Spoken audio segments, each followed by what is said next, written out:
scares you the most? I think the two that have the potential to be the strongest in the general election are Biden and Kamala Harris. Harris is rising. Biden would have appealed to the Rust Belt potentially. Candidacy's been on the ropes a little bit, but we'll see. Those two, I think, are the strongest potential general election candidates, but it's a long way off. He doesn't sound scared. Not scared. 50-50. Matt Mackowiak and Maria Cardona, thanks so much to both of you. Thank you. This is WHYY. The White House has a new press secretary, Stephanie Grisham. She's known for working well with reporters while also hitting back hard in defense of those she's worked for. I think she likes a challenge. I think she likes the chaos of it. And she's very good at kind of crisis management. Now she takes on her biggest challenge yet. I'm Ari Shapiro. That story this afternoon on All Things Considered from NPR News. Today at 4 on 90.9 WHYY, your NPR member station.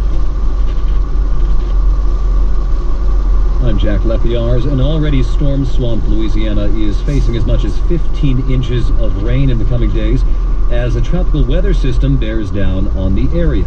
Forecasters expect the storm to strengthen and then possibly reach hurricane status. The Mississippi River in New Orleans is expected to reach levels of just 1 foot below the average levee height. A federal appeals court's dismissing a lawsuit against President Trump accusing him of profiting off the presidency. The lawsuit had accused him of violating the emoluments clause of the Constitution by profiting off foreign government officials staying at his Washington hotel. A Senate committee has narrowly approved the president's pick to lead the Federal Aviation Administration. Stephen Dixon was approved on a party line vote to send his nomination to the full Senate. Opponents say he spent too much time working for Delta Airlines to be an independent regulator. You're listening to Here and Now. On 90.9 FM, it's 119. At 1:33, hear what Uber and public transit agencies across the country are doing to get riders. At 1:26, our Dana Bate will have the story of a hospital that's technically in Montgomery County, Pennsylvania, that decided to help their patients make healthy food choices. But up next, hear what makes a good peach a good peach. It's 119. This is 90.9 WHYY.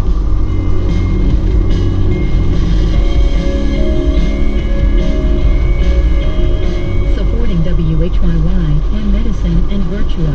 The Penn Medicine Virtua Cancer Program offers a full range of treatment options for cancer patients here in South Jersey, including reconstructive programs for breast cancer, minimally invasive surgery, and advanced radiation treatments for colon and lung cancer, and dedicated to guide patients through their complex cancer journey.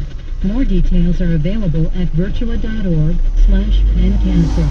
Funding for Here and Now comes from WBUR Boston and Home Advisor, matching homeowners with home improvement professionals for a variety of home projects, from minor repairs to major remodels. Homeowners can read reviews of local pros and book appointments online at homeadvisor.com.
see, oh, it's from California. We don't get to see all those names, so it's a reminder that maybe there's a specialty way you could know the difference between them as we do with apples now. But when it comes to buying our peaches, we know not to buy them too hard, not to buy them too soft. Should you refrigerate them? Yes, it's good to refrigerate them. If you're going to refrigerate them, keep them refrigerated. The temperature does have a lot of how quickly they ripen, and so there are issues if they've been cooled down too far and too early in their ripening cycle. But you, like you said, you do want that softness of the peach, and you want it to have a yellow background, and it ripens from the further part toward the where it attaches to the tree itself. Well, you know what, Andy? I've got one in my hand right now. In fact, we've got a few here because some people brought them in for lunch, and just for research purposes. Oh my goodness! Oh boy, this one did have the yellow. I feel that it's slightly soft, not too soft, and I can also smell it. Is that an indicator? Yeah, fragrance is an indicator as well of ripeness, and fragrance, the pressure of the flesh, and there is a problem though with telling as far as there is a melting peaches and then there's non-melting peaches. What do you mean by melt? Okay, so the peaches we're picking right now, which are like Red Globe and July Prince and Contender, all of these peaches are melting peaches. So when they're at full ripe, when you bite into it, actually the juice goes all over you, and the flesh gets very, very soft and sweet, and it's really an amazing thing. You're making me crazy here. Oh, I know, I love peaches so much. And but that's when you have a real, when it's messy, then for me now, that's a good piece. Some people do actually like there's some that will come off that are crunchy, but they're at full ripeness, and they'll be very sweet, and they almost taste, they're similar to an apple. Right. And they don't ever melt. But how do I know that I melt? How do I know to buy a melt? I mean, how do I know that a peach is a melting peach or a non-melting peach? Can I tell? Well, the best thing to do is most of our roadside stands will let you actually taste them, and really that's the best thing for you to do. You really need to taste the peaches that you buy before you buy them. And you make another really good point. If you can get peaches at a roadside stand, that's where to get it, so that you can taste them and find out more. Sometimes we have brokers and things that sell them from roadside stands that didn't act. It's better if you can find a roadside stand that you know is actually growing them, where they have peach trees nearby. Another key too is if you see those peaches on your plate, notice how they're none of them are very fuzzy. Right. Peaches naturally come with a fuzz all over. I think one of yours is a nectarine, though. Yeah, we sent you pictures. One might be, but you make, first of all, nectarine is a form of peach. It is. But you make the point that the farmers like give the peach a buzz cut or something. Yes, and that's one key thing that lets you know whether the peach came from a large packing shed or whether it was picked from a local farm directly into the basket that you ate. When they go to the packing shed, they get defuzzed. And so it gets difficult to tell, because that's the main difference between a peach and a nectarine is the lack of fuzz. But in a nectarine, it's genetically not there. You know, one thought from you, you've told us, you've informed us so much, but we know that you can peel them the way you can peel tomatoes. You can blanch them into boiling water and then cool water, and the skin will come off easier if you want to put them in pies and stuff. But what's your one tip about eating a peach? As in our homage to the Allman Brothers, eat a peach. What's the one thing, that was an old album, what's the one thing you would want us to know?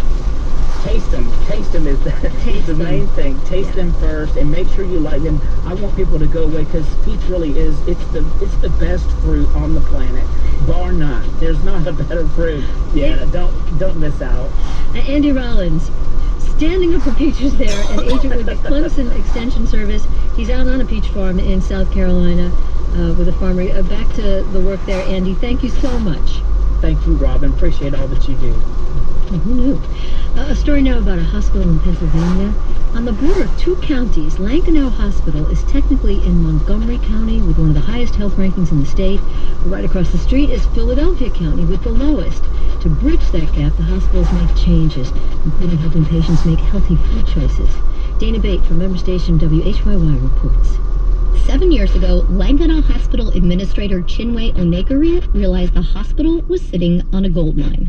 We have 93 acres of land. It's an amazing asset that we have. She proposed a kind of radical idea. Why not use some of that land to build a farm? How can we bring hyper-local food, organic, fresh, healthy food, match that with nutrition education?